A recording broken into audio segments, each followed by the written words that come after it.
After so many heartbreaking losses at the Olympics, disappointments coupled with a devastating knee injury earlier this season, after so many doubts by naysayers, the crowning moment has arrived. Novak Djokovic has finally achieved what might be one of the biggest successes of his already illustrious career. But just how did he get that elusive Olympic gold medal against all the odds?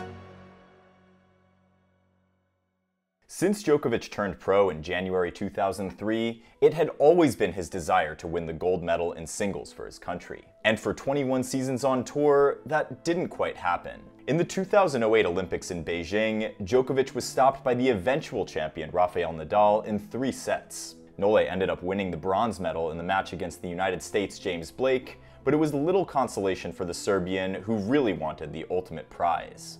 Novak dared to dream again in 2012 at the London Olympics. This time he battled past 2 former world number 1s, Andy Roddick and Lleyton Hewitt, and had also beaten another strong player in Jo-Wilfried Tsonga in the quarterfinal. But yet again, Djokovic fell at the semi-final hurdle, this time losing to eventual champion Andy Murray, who was almost unplayable the whole tournament. Djokovic didn't even get a bronze medal consolation this time, as he lost in straight sets to Juan Martín del Potro in the bronze medal match. By the time the 2016 Olympics in Rio arrived, Novak had already become arguably the best version of himself. I'll admit it, I'm not even sure anymore when the best version of Novak was, because he's just evolving every minute. But one thing's for sure, in 2015, Novak had one of the greatest seasons in tennis history. Between 2015 and 2016, Djokovic had completed the non-calendar Grand Slam. He had 31 top 10 wins in 2015, a 15-4 record against the other members of the Big Four, and had won 10 major titles. He backed those performances up in 2016 when he completed the Nole Slam, won 4 Masters 1000 tournaments, and had created an impossible-to-beat ranking point record of 16,950 points. It was safe to say that as of June 2016, Djokovic was unstoppable. The only thing left to win was the Olympics. But Novak didn't even make it past the first round this time. As the top seed, he got stopped by a certain player who only made it to the tournament with a protected ranking. But it wasn't just any player. It was someone who had always been a constant threat to the Big Three. Juan Martín del Potro beat Djokovic, and the Serbian couldn't help but let it out. Djokovic absolutely devastated when his dream of an Olympic gold medal is gone. Now 29 years old, Djokovic knew that he didn't have many more chances left. Fast forward to the 2020 Olympics in Tokyo, which was actually held in 2021 because of the pandemic. Djokovic had just drawn level with the other members of the Big Three in the slam race. But not just that, he was on a quest for immortality. Djokovic wanted the calendar Grand Slam. He had already won the Australian Open, French Open, and Wimbledon. But it wasn't enough. He wanted everything, and his desperation would lead to a costly mistake. Not able to resist the idea of going for the gold medal again, Djokovic decided to participate in the Olympics, which was totally understandable. But then he also decided to play in the mixed doubles. Having already played and won so many tournaments all year, Djokovic had far more mileage than any of his other rivals. Stretching his physical limits and entering into uncharted territory, Nole, against the wishes of Serbia's Olympic team coach Viktor Troicki, and against the wishes of the entire team, decided to participate in mixed doubles. Djokovic managed to reach the semifinals in singles unscathed, winning all of his matches in straight sets, but we were about to witness some unbelievable scenes. Facing an in-form Alexander Zverev, Djokovic looked to be on top as he led by a set and a break, but then he lost a staggering 10 games in a row to lose the match. I remember watching that semifinal and wondering what the heck was going on with him. His performance was flat, and it seemed like he finally reached his physical limits and just couldn't play tennis anymore. Zverev ended up beating Karen Khachanov in the final. No disrespect to Khachanov, but I'm sure Djokovic would have had his number if they played. After yet another heartbreaking loss, Viktor Troicki revealed that Novak was devastated, mentally, emotionally, and physically. The pressure of being so close to making history and the physical strain took a toll on him. Novak ended up losing his semi-final match in mixed doubles with his compatriot Nina Stojanovic, and then had to pull out of the bronze medal match due to an injury, before then losing the bronze medal singles match to Pablo Carreño Busta.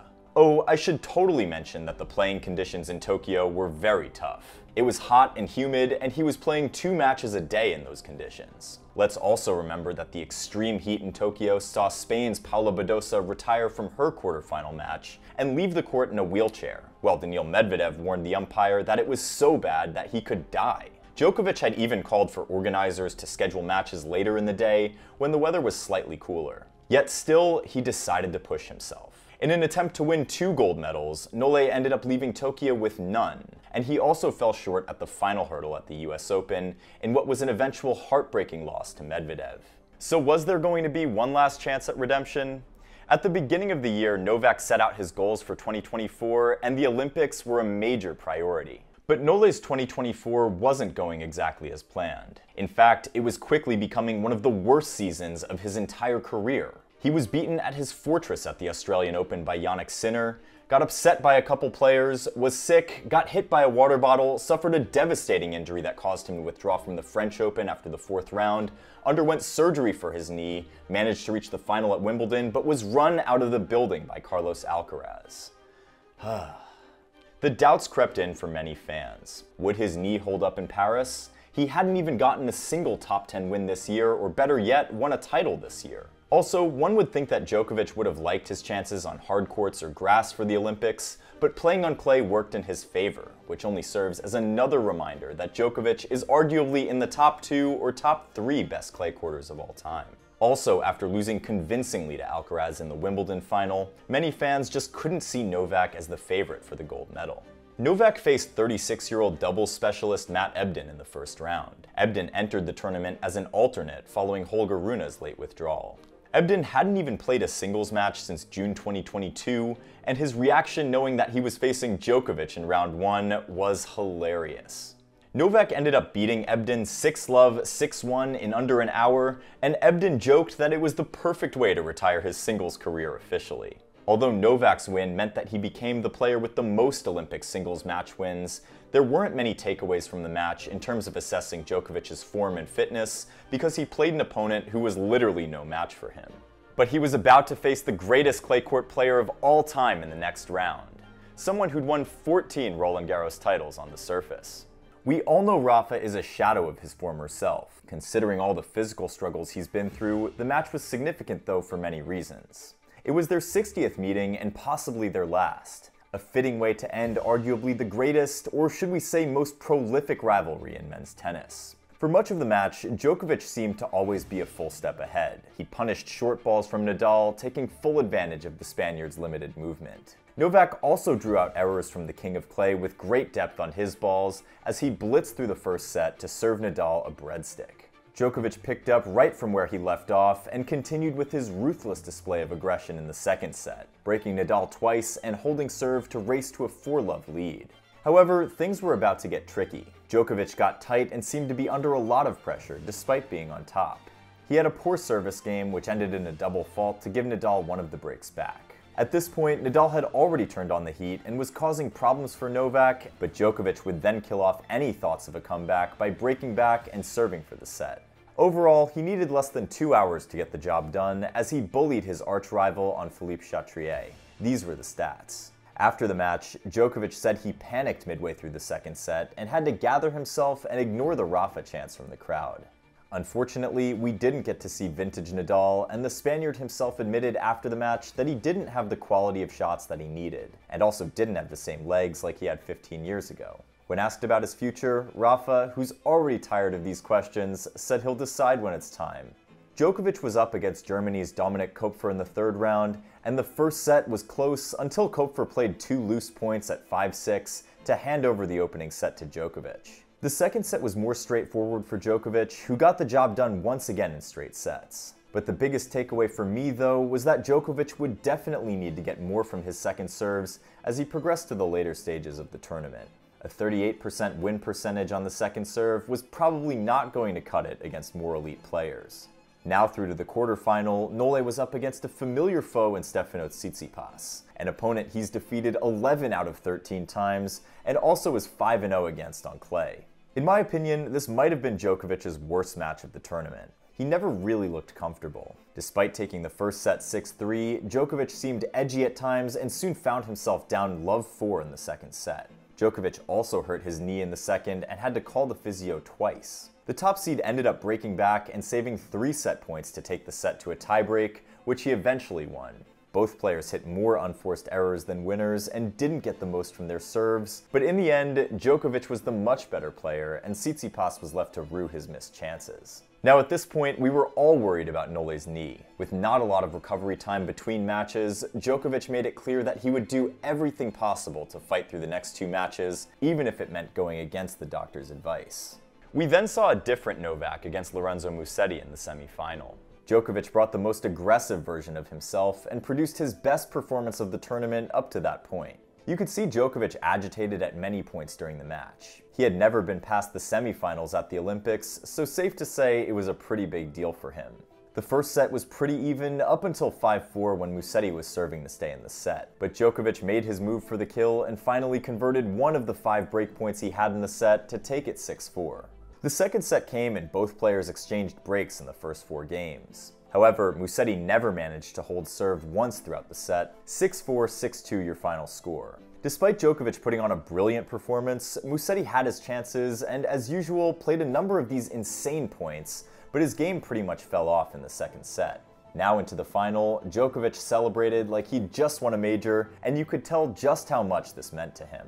Djokovic had taken this route to the final, but he was up against a player who had just won back-to-back slams, is a future all-time great, and the current best player in the world in Carlos Alcaraz. Alcaraz, meanwhile, had taken this route to the final.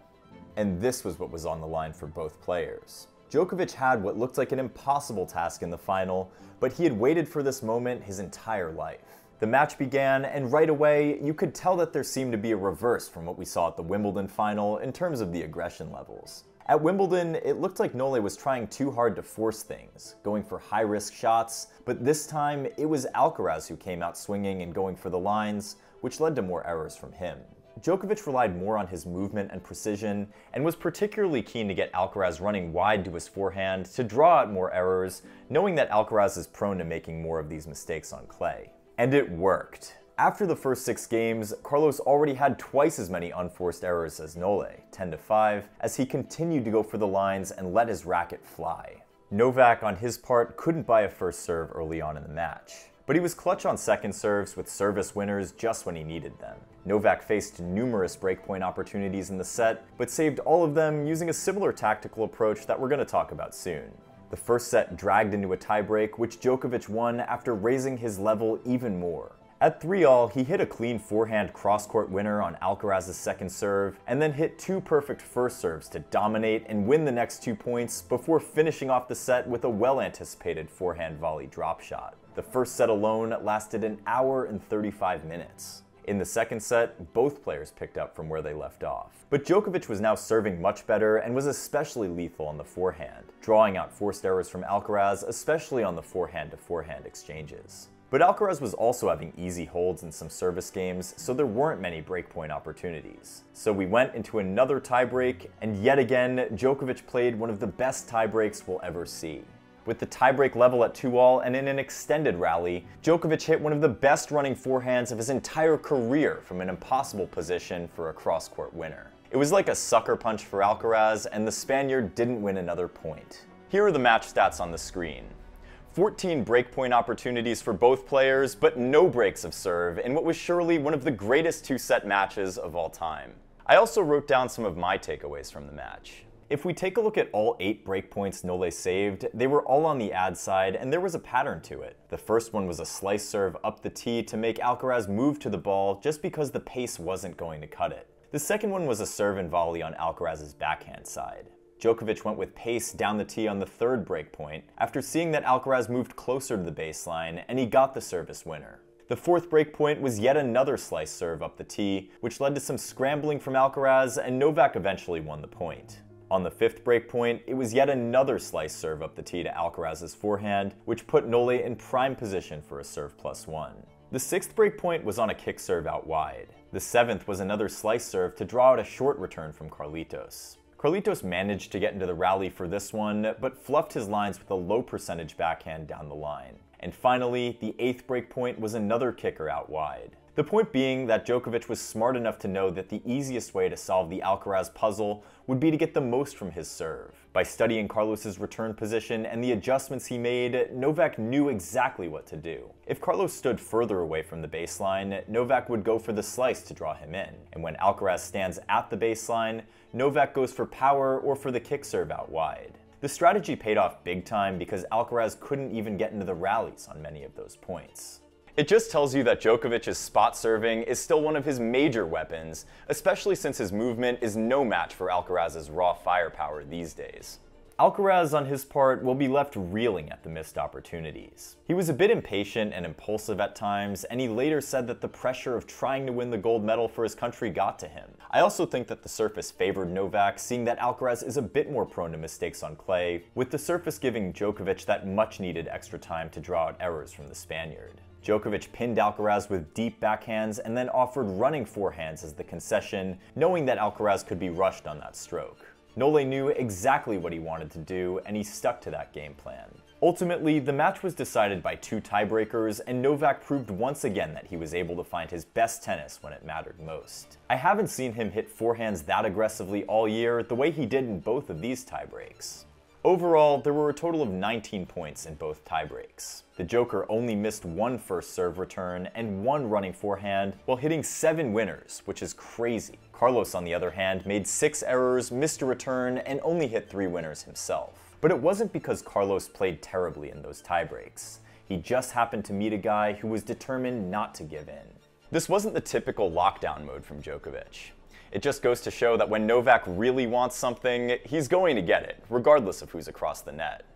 It also shows that Djokovic's best tennis is still capable of beating Sinner and Alcaraz even on the biggest stages in the sport. The Olympics were the missing piece of the puzzle, but the funny thing is that even without the Olympics, Djokovic's legacy was already secure. But being the perfectionist that he is, he wanted everything for himself. What a player.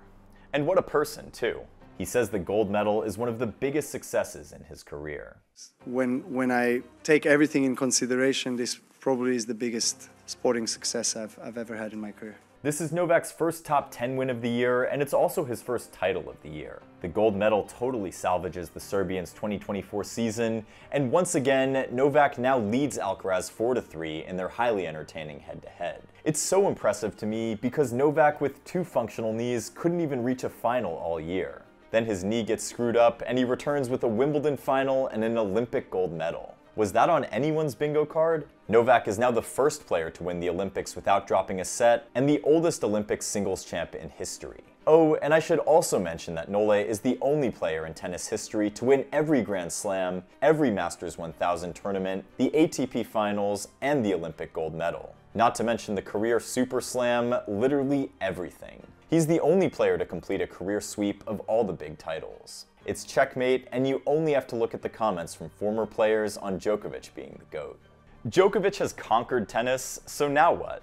Nole continues to close in on most ATP singles title by any male player. I wouldn't be surprised if he sets his eyes on that in the future, which is crazy because he has way more big titles. He isn't just cherry-picking any tournament just to get that record. He's solely focused on the big titles. The man is on a mission to get every record possible. A record-tying 5th US Open is also on the line for Novak this summer. Who knows whether he still wants to go for that record-tying 8th Wimbledon title next year, or compete in the doubles at the 2028 Los Angeles Games and get another gold medal, or maybe even smash some record we haven't even thought about yet. At the end of the day, I feel like motivation is going to be the biggest determinant on how Djokovic finishes out his career. He could wake up one day like Pete Sampras after winning a major and decide to call it quits. Or just keep crushing records like he's gathering infinity stones. But one thing's for sure, his Olympic gold medal win at the Paris Games this year is going to go down as one of the greatest motivational stories in tennis history.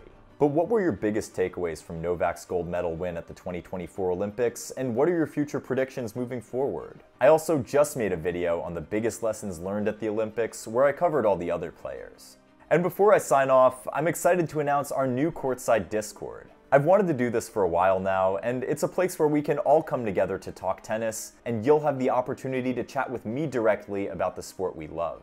By joining, you're not just getting access to a great community, you're also supporting the channel and helping us create more great content. If you're interested in being a part of this, just click the link in the description to join us. I can't wait to see you there.